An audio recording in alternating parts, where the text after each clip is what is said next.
Okay, so the title today, Christmas, I think is very, very fitting. 2 days before 24th of December. So I put this together some months ago, and I have digged into what True Father's words about the Christmas, and also the Christian teaching. I want to compare, and I want to make some conclusions about that. So at the bottom of the screen, you see some explanation. Why is it called Christmas? And of course, it's Mass for Christ. It's very obvious. Christmas, Mass for Christ. And we say Joulu in Finland. We say Jul in my country, my home country, Sweden. So we also have this very old word, Jule, which actually relates to the time before Christianity came here. So it's the winter solstice. It's when the darkest week and the darkest day of the year. So it's interesting that they chose that. It's like a new start. I read a little bit around this. So it's like a new start of a new sun coming back, you say. Like old times, the harvest was very important. It was food, it was survival, starvation, people were dying of that. So all this sort of, crops coming in, it was very important at all times. So then this connection with Jesus, and Jesus came to give new life to mankind. So there you have this connection point. And most likely he was not born on the 24th of December at that time. And then even the year, as you probably know, they are not exactly. So anyway, this is our tradition. That's what we stick with. Okay. Let's see if I can get the new slide. Yep. So if you remember last time in November when I gave my last sermon, I talked about these things. So there was some slide missing there. So I take the opportunity to start today's sharing with an update of the last time, November sharing. So if you remember, we talked about three foundations, or I talked about three foundations, and that's very important to see that we have a very strong relationship to both Christianity and Judaism and the Old Testament that came before Jesus as a foundation. So these are the three pillars really that we are standing on today with our time for the second coming, and second coming and true parents. Yeah. So the main theme was 10 commandments in the Old Testament, and we have the spiritual salvation through Jesus, New Testament, and now we have both spiritual and physical salvation. And we are encouraged to living for others, and that goes hand in hand with Jesus saying, love God and others as yourself. So there's a connection there. And this slide was missing there. I wanted to say who confirmed their mission. So with Moses, we can read in the Old Testament that there were many miracles surrounding Moses, like some examples like burning bush, miracles in Egypt, and the Exodus, all the miracles there.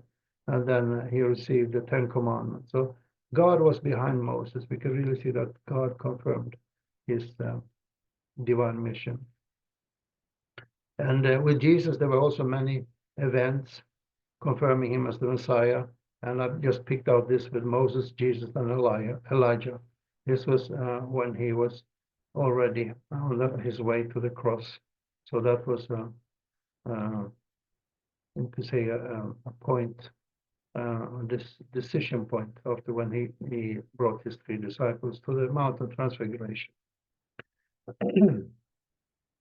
And then who confirmed through parents? Well, of course, you could say we have divine principle. That's a sort of strong confirmation, this revelation about the second coming and explaining many things very profoundly, much more detailed than the Bible and the New Testament. But also we have a confirmation from the early 2000. Maybe you remember we had a mobilization in New York that time, and there was revelations from spirit world, famous religious founders who confirmed that true father, especially then true father at that time, true mother was a little bit in the background, but true father, then he is the Messiah and you should follow him. And oh, you're going to crucify. I remember Jesus said, you're going to crucify the Lord again. So it's very strong words in those testimonies. Yeah. External testimonies are important to confirm. Anyone can proclaim something, you know, I am this or that, and you know, I have a message from God or whatever. So this is needed for us approved. Okay, so I always try to listen to feedback. You know, I got a lot of feedbacks over the years. You know, my colors, I should be better, more clear, and I try to improve that. And my wife had a well, I can say complaint. Last time I showed you this picture from Las Vegas when our oldest daughter Lila was blessed with Jeremy, and unfortunately Jeremy was not on the picture, so she she sort of reminded me there was only Lila there. This was an official picture there. You see Lila to the left in the bottom picture, but Jeremy is to her right now, so he's cut off there. So I put this very nice picture there for you to see, Jeremy and Lila. It looks like a good start. They really like each other. Yeah. Here's another picture I want to share also before starting the main topic. Lila was in a choir in Chicago. They had a big group of singers in December, and it was a practice for the future, yes, for future choir. Both old and young were encouraged to join. So it was interesting. We saw it online. This is a picture from that time, and here's Lila here to the right part of the picture. On here, interesting, this is the end after they have been singing. You see this old man in the middle, he was the choir leader, and he's a Christian minister. That's very interesting. So he's a Christian minister. I think he's a minister, but anyway, he has a congregation, and so he's not like a, you know, like sort of regular old member, unification member. So that's nice to see how they work together in USA this way, and yeah. So okay, that of that, and I hope more sermon givers want to share about their children if they're out. You know, the broader community. We are a family, so we are family oriented, and it's very nice to share. You know, our extended family, you could say, or community worldwide. So here's a book. Last time I also shared a book, so I start also by book sharing with book share. This is about the Mary Magdalene, and I got this from a brother in San Francisco, USA. He said it's really incredible. And I don't know so much about the author, Marilyn Muller or Noda, but anyway, it's sort of revelation about the life of Magdalena together with her mother and how they met Jesus. So, and here's I compare that with what's in the World Scripture, and this is from the very first translation of Wally Womball. If you remember, True Father, he wrote himself the principle in 51-52, just before he started the new start of Holy Spirit Association, the unification of world Christianity, and that's the providence we have today. And in that he writes, specifically God's will required that Jesus set up Judah's wife as the new Eve. This woman was Mary Magdalene. She had been Judah's lover, but now as a disciple, she was absolutely obedient to Jesus. So just as Satan had taken Eve from Adam, the fallen man, Jesus, as Adam, planned to take Judah's woman to be the new Eve. That way, the three of them would fulfill God's will according to the principle. So this is what he said, but also this what's his name now? No, I lost the name. This American brother who is a scholar and is the author of this world scripture. He said that this doesn't mean that she would sort of be the true mother at that time, but it was more a sort of how do you say, like a restoration process. This is what he said. So I just refer to what he said at the workshop there. So this could be interpreted in different ways. Anyway, yeah, that's it. So here's from the precious database that Alex Stacy put together, together with his father. His true father's words about the Christmas. And this is from 1973, Christmas in Heart. Today, as you know very well, the whole world is celebrating the birth of Jesus Christ. My topic for Christmas is Christmas in Heart. Jesus Christ came to the earth to save the world as the Messiah. Because of the fall of man, God's ideal was not realized. Therefore, ever since the fall of man, the work of God has been the work of restoration. This speech emphasizes the significance of Jesus' birth in the context of God's providential work. And here's another from 1976, God's Will and Christmas. It is most important in celebrating this day of Christmas to know the purpose of the coming of Jesus Christ 2,000 years ago. Without knowing that purpose clearly, this celebration is meaningless. God's first task is to prepare the foundation on the individual level by working through central individuals. This addresses the need for understanding the divine purpose behind the celebration of Christmas. So, of course, we know from the principle that Jesus came to make a holy marriage, the marriage of the Lamb that's in the Revelation in the Bible. And I think that is what he is thinking in those directions. He's thinking here that the divine purpose was to save all mankind, both spiritually and physically, through his divine marriage and through his divine blessing of mankind at that time. Yeah. As you know from the principle of creation, the perfection of Adam would not only have been the perfection of an individual, but would have brought the perfection of the family. That would have expanded into the perfection of the clan, society, nation, and world. Therefore, one man of perfection could have brought world perfection. Then there would have been only one ism necessary for all mankind, Adamism. Under Adamism, the individual would prosper, the family would prosper, society, nation, and world would prosper. So then you could really see here that the purpose was family. So of course Jesus reached individual perfection. Yeah, he fulfilled that part, but that should have expanded. So it sort of stopped. It's like the providence reached a certain level. It's the second level of the 3 steps, 3 stages, and it stopped with him becoming perfect as an individual, but he could not go to the next step, family level.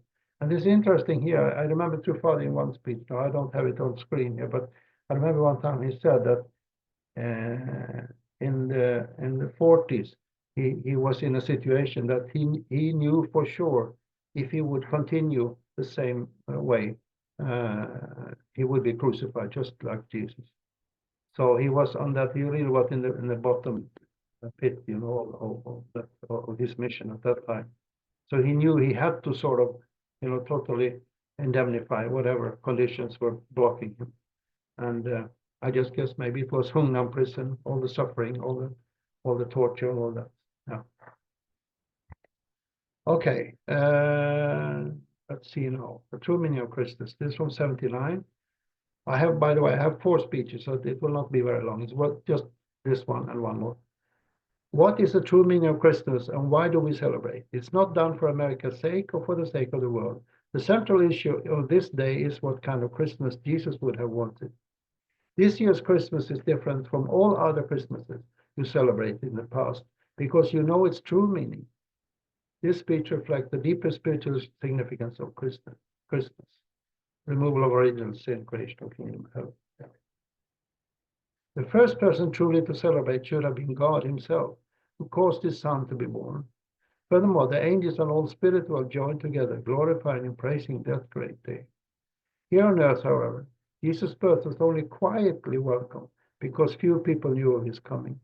Remember, it was those sheep farmers in the field that they got revelation, and then later we had the three wise men coming to offer gifts to the newborn Messiah, the newborn King. Not so many knew about his birth and his position as Messiah. God wanted to see all the great priests of the day gathered to hold the holy child. If Jesus had been recognized from the moment of his birth as the Son of God and the long-awaited Messiah, then all the chiefs of the 12 tribes would have competed to serve him as he was growing. Then, when he was 21, he could have exercised the authority of the Messiah. And because the people would have been so busy serving him, he never would have an idle moment. So if we compare a little bit today, our movement, we are small in Finland and Nordic countries, but in America, they are very focused on Christian ministers, and also UK, I know. From my 100K, I know I have personal information I received, how much they witnessed to ministers, and quite successfully. So, yeah, you said this is being fulfilled in our time. That wasn't 2,000 years ago. Christmas in view of the will of God from 1980. This is a little bit later. This is the day we celebrate the birth of Jesus Christ. As you know, the original will of God did not include the human fall. Therefore, Christmas itself came about as a result of the fall.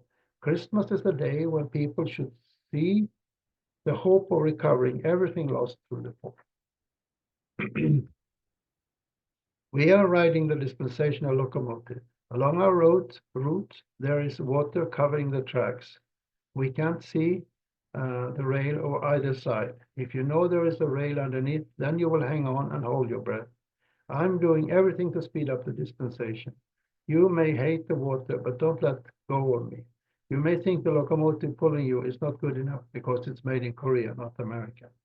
So this is interesting. It's like spiritually. In 1980s, it was so, not so much external success, you could say. We were still sort of small group and heavily criticized. So we had to stick and hold on to true Father and believe in him as the one pulling us forward all the time. It's interesting. It gives a glimpse of how it was then. It's different now. 2024 is definitely different with the inauguration now in April next year, and all the people, all the members, so many people are supporting True Parents today.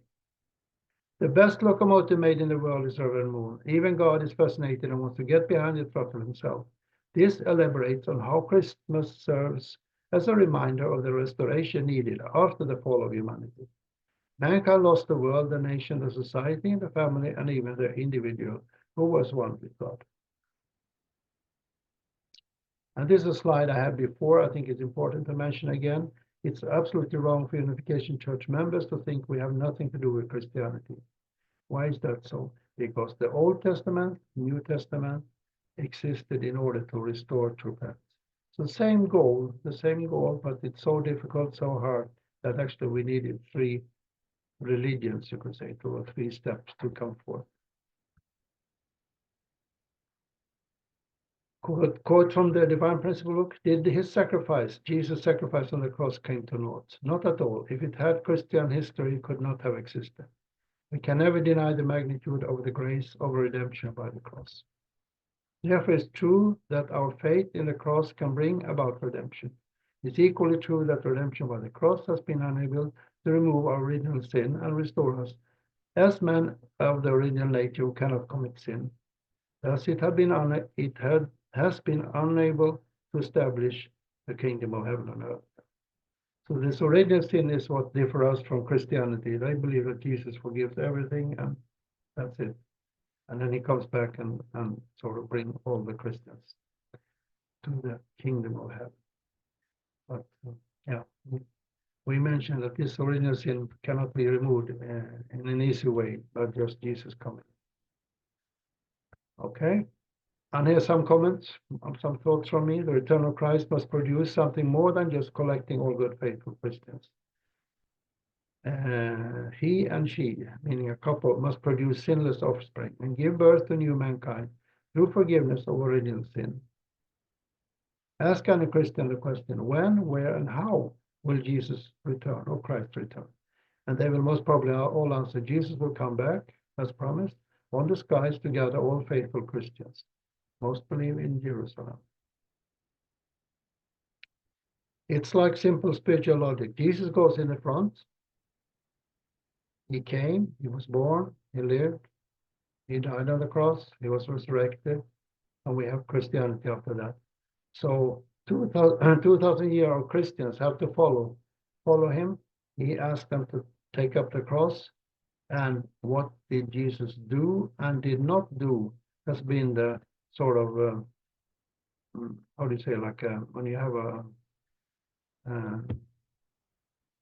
like rules for your spiritual life.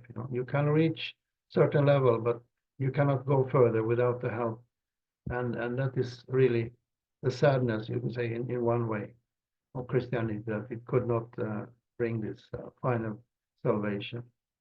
So Christians must follow Jesus, never marry. Maybe I should not say must follow, but it's like ideal, the ideal somehow it's mentioned in the Bible. So Jesus never married, never produced sinless children or grandchildren and future uh, generations. So that's why life in celibacy in the Bible became more valuable. So the world is still under satanic spiritual influence also. Yes. That's why no Christian, however devout, can pass that spiritual level of Jesus' life. For 2,000 years, not producing one sinless seed. Jesus' sperm literally died together with his physical body on the cross, and with it, the hopeful future of sinless lineage of mankind.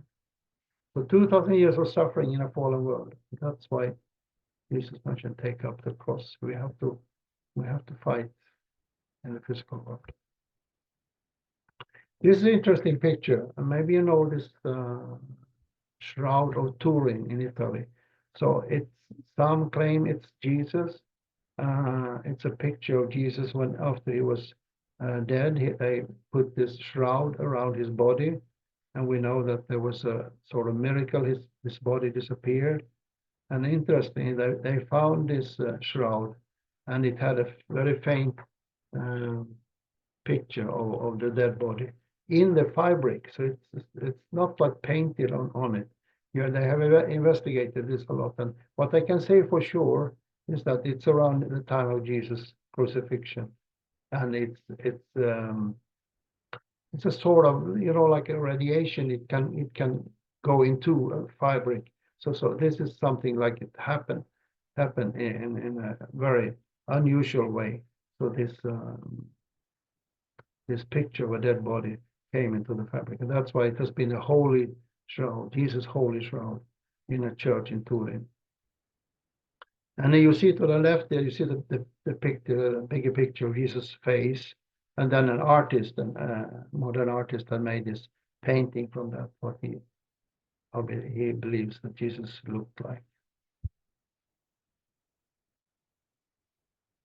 By the way, that shroud almost burned because there was a fire. I don't remember which year, but maybe some 20 years ago, in this church in Turin, and they just saved in the last moment. So I know it became a little bit burnt on the sides of the shroud, but anyway, the main part is still remaining.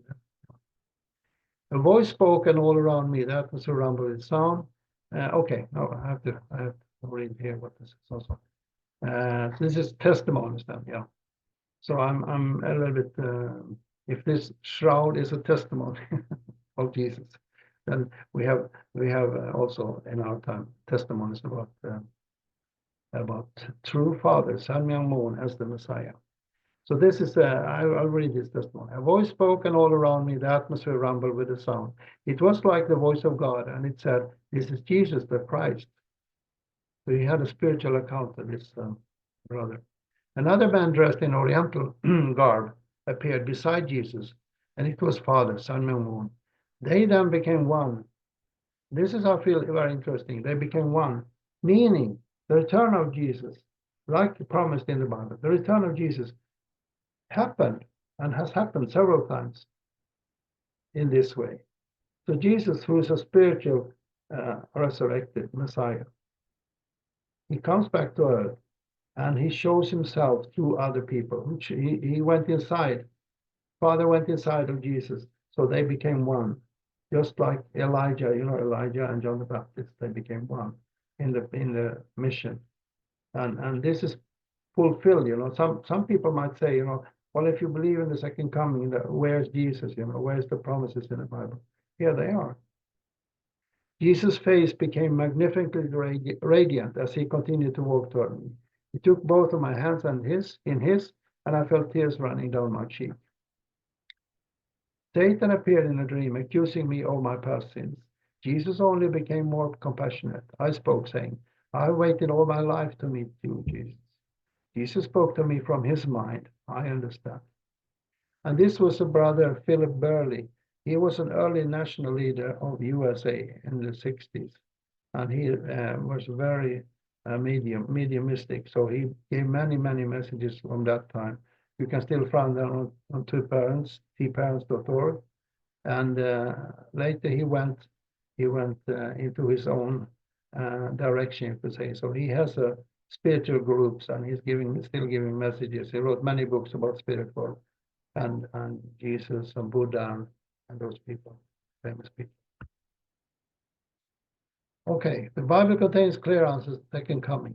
Not first Israel, but among Christian nations, second Israel. And we have this Bible quote, given to the nation, producing fruits of it. Born as new Adam, woman gave birth to a son who would rule all nations with an iron rod. The truth is in the Revelation. And the Messianic mission as a new holy Adam Eve mission through parents. Not just one new Adam like 2000 years Christianity taught. Christianity is of course not totally wrong, how could it be? But Jesus never got the national support he needed for marriage. The recreation of divine couple, a holy family. Jesus has been present as the spiritual Christ in his transformed spiritual body during 2000 years of Christianity.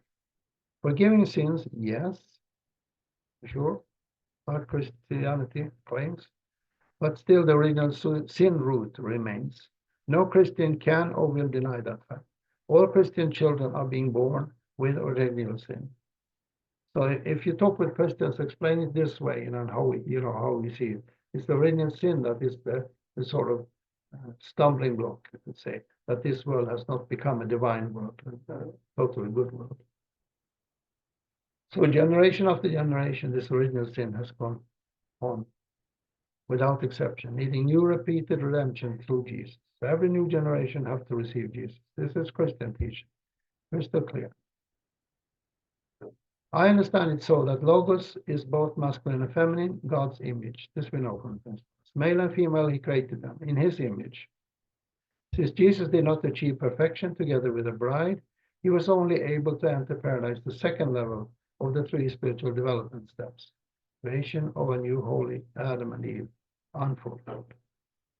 And then this chart from the divine principle you have seen. So we have this sort of red lines, that's a blocking of Christianity. You can go up there, but because the fall happened there, you cannot go above that level and have children without original sin.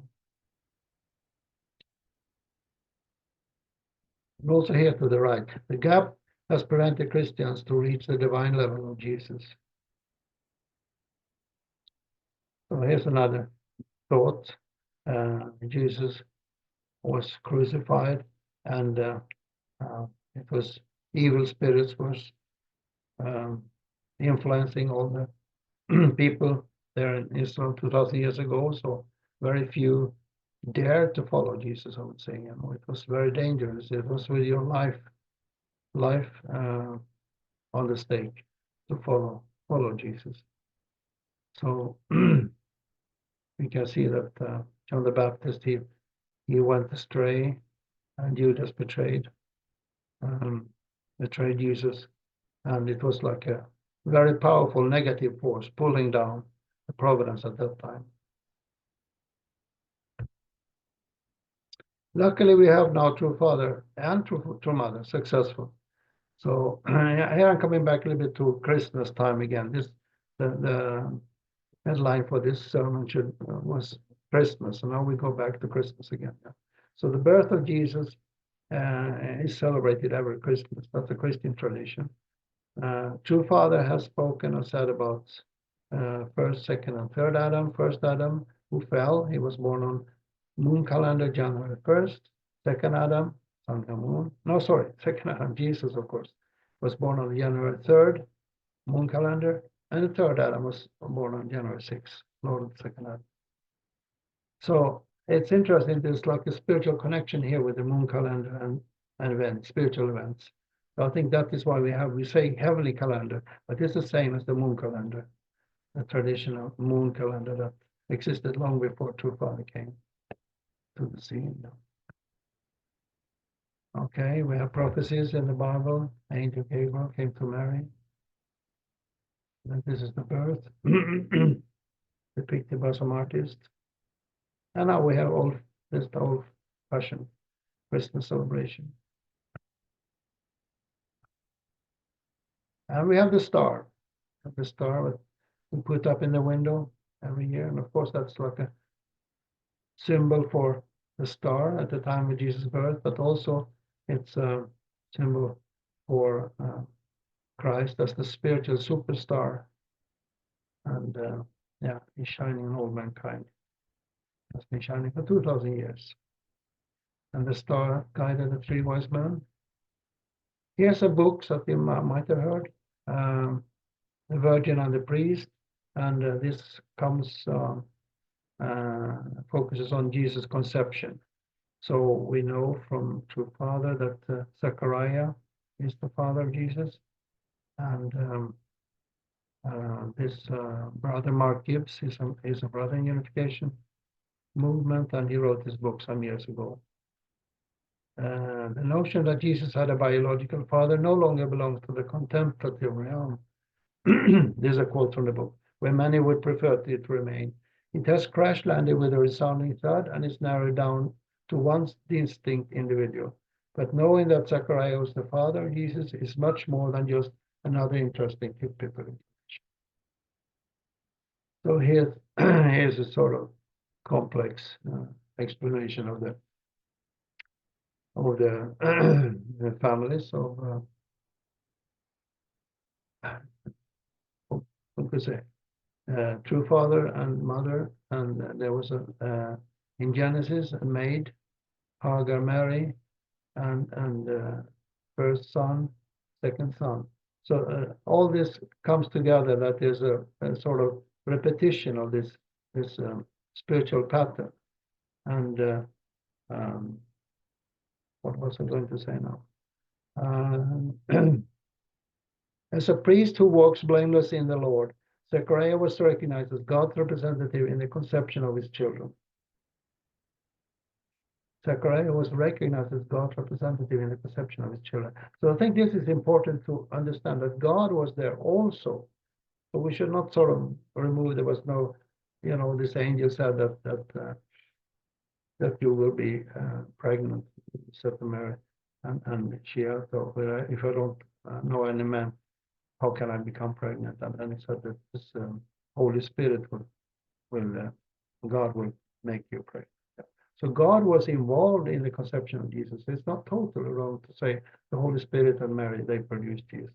But this is the understanding then that the same thing was repeated with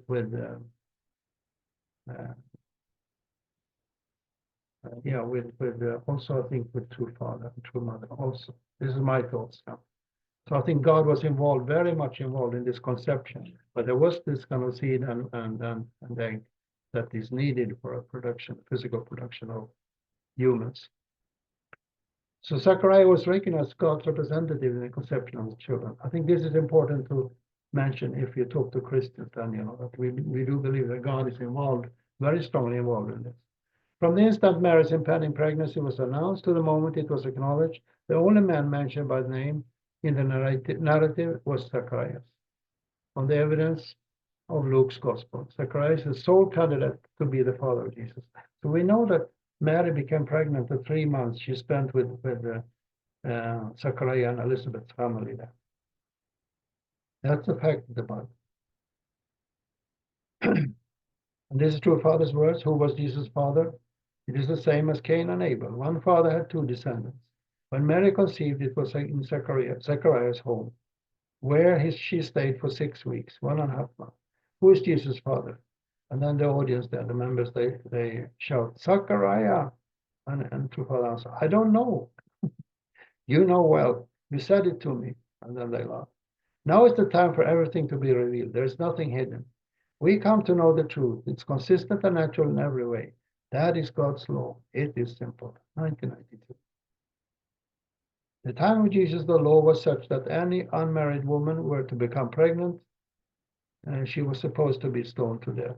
In such a strict society, how could Jesus even think about demanding a younger sister to become his own bride, the younger sister of John the Baptist? Let us imagine ourselves in that time when the younger sister Mary actually took away Elizabeth's husband and became pregnant. Then she gave birth to Jesus. As Jesus grew up, he was requesting to marry the younger sister from Elizabeth's family. Can you imagine that? It was virtually impossible, because if it had become known to the general public, then the families of Zechariah and Jesus would have been destroyed. Strong words.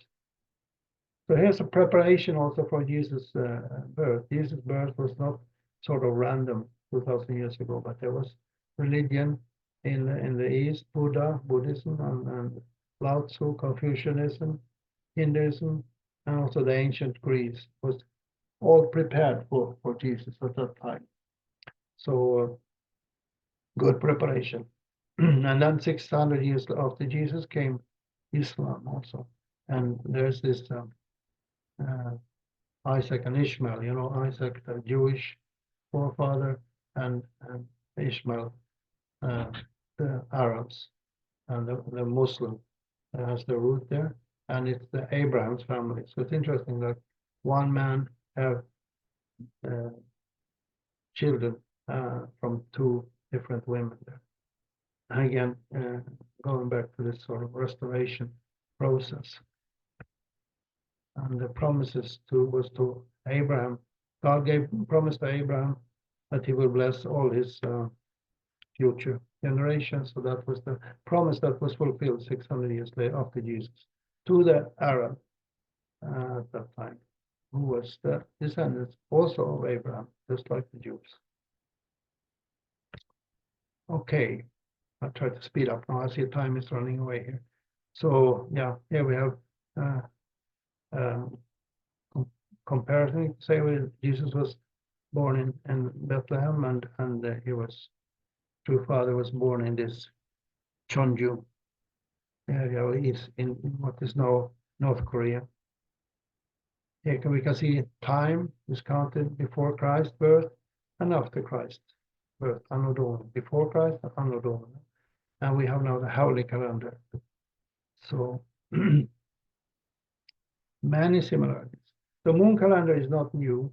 We call it heavenly calendar in our movement, but there's Chinese use moon calendar, Hebrew, Islamic, Hindu, Thai, Vietnamese, Burmese, Tibetan, Kurdish, Assyrian, Jain, and Celtic calendars. So they all base their counting on this moon calendar. I assume that they also have this what we call the normal calendar. So they have the two parallel. Anyway, moon calendar is nothing new. No matter how devout a believer may be, she cannot attain physical salvation through redemption by the cross of Jesus. His her original sin, which have been passed down through the lineage from Adam, is not eliminated at its root, and will not be until Jesus returns again to complete the work of salvation, both spiritually and physically. Hardship itself isn't a bad thing. The cross you carry isn't bad. True path of the cross will lead you to the true path of love. Parents walk willingly the path of the cross, for they love their children. Isn't that right? So the true path of the cross will lead you to the true path of love. And here, I think I skip over this. I try to make a timeline of the providence in our time. So here's Jesus testifying, and it knows what I mentioned before, that came 2001. Reverend Sun Myung Moon is the returning Messiah for whom you have been waiting and waiting. He inherited my mission at the age of 16. Dear Christians, are you still looking up and waiting for Christ to return on the clouds? Reverend Moon travels through the world on the clouds in an airplane. He's investing all of his heart and soul for realization of world peace. Even today, 2001, although he's over 80 years old, he's fighting on the front line. And here is a suggestion I got from Joseph. Thank you, Joseph. Action points. You know, we have the Wednesday evening call. He gives homework, but this is not homework. Don't see it like that. This is just some summary of what I have sort of shared and gone through here. So if you like, I will ask Samuel to send out the links to these 4 speeches that I read from in the beginning. So if you like to read more, then please do that. Choose one of your own favorites. So that's the sort of summary. Here is some curiosa as a final, coming to the final pictures now, final slides. In Eastern Germany, former Eastern Germany, I should say, East Berlin, we have this TV tower. And this is a big headache for the communists. And the communists, they sort of deny all religions.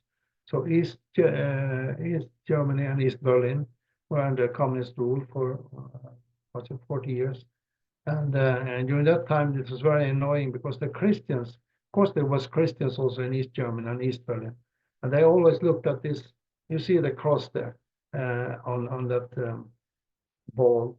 So they saw it as a sign that, still communism is powerful, but the cross is more powerful. You cannot, and they tried to change this some way, to get rid of this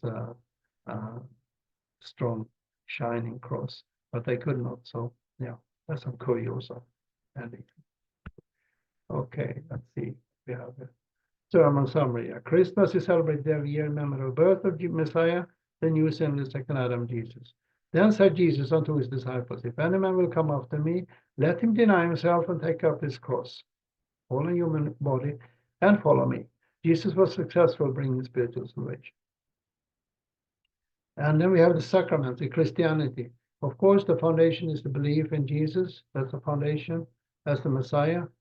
And I said already that to be virgin is better than marriage. And that's sort of interesting point. I inclined that actually there is a blockage, like all marriages have this, all marriage outside the unification blessing has this production of original sin, reproduction of original sin. And that's why it's better to be a virgin, spiritually better. So we have this monks and nuns. And the sacraments then in Christianity is baptism and Holy Communion. So those are the 2 basic things here. We have child baptism and we have grown-up baptism in the different Christian traditions. But the Holy Communion is the one, that's bringing all Christians together. And Jesus encouraged us to take up the cross. Yeah. And what are the main sacraments of unification movement? So I tried to put it together. Of course, belief in true parents as a second coming. I say true parents, second coming. So not only true father, of course, true parents, true father and true mother. And then we have the Holy Wine ceremony, we have the blessing ceremony, and we have the 3-day ceremony. And interesting here is the 3-day ceremony has sexuality as a foundation, restored sexuality. And this again points to the fall of man is true, just like the Divine Principle explains. So again, everything connects. It's so interesting to see this all these things connect spiritually. And True Father encouraged us to living for others. And then we have also something new here. Summary of the new things. Jesus came for this holy marriage, not for the crucifixion.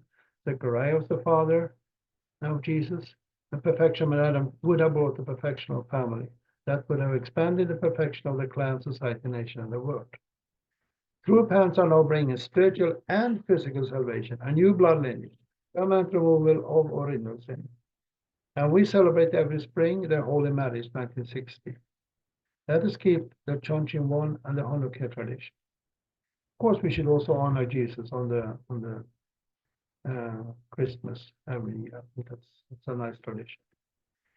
Interesting. Also, I want to mention about the Christmas Day, 24th December. We celebrate here in Europe, and in the USA they celebrate the 25th, the day after.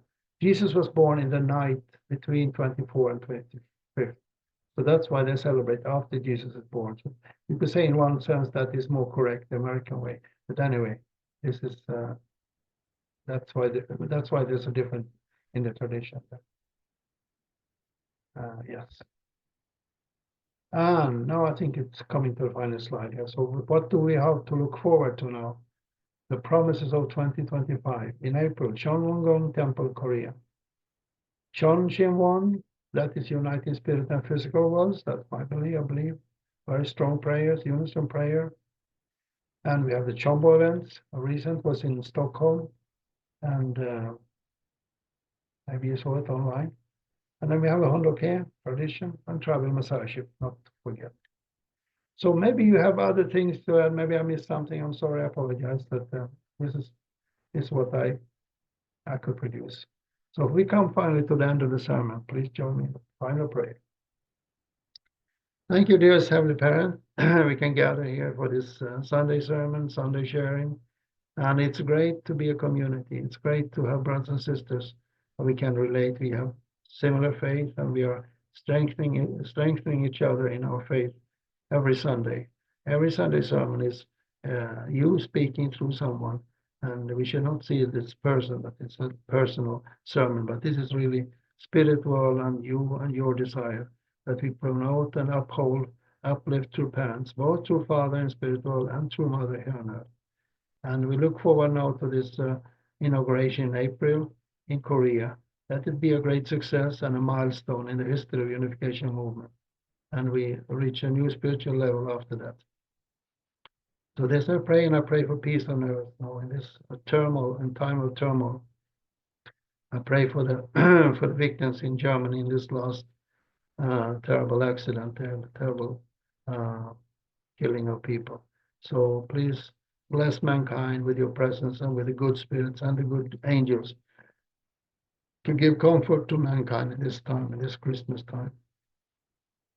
This we pray now in our precious names. Bless center families and members and supporters in our name. Adieu. Thank you.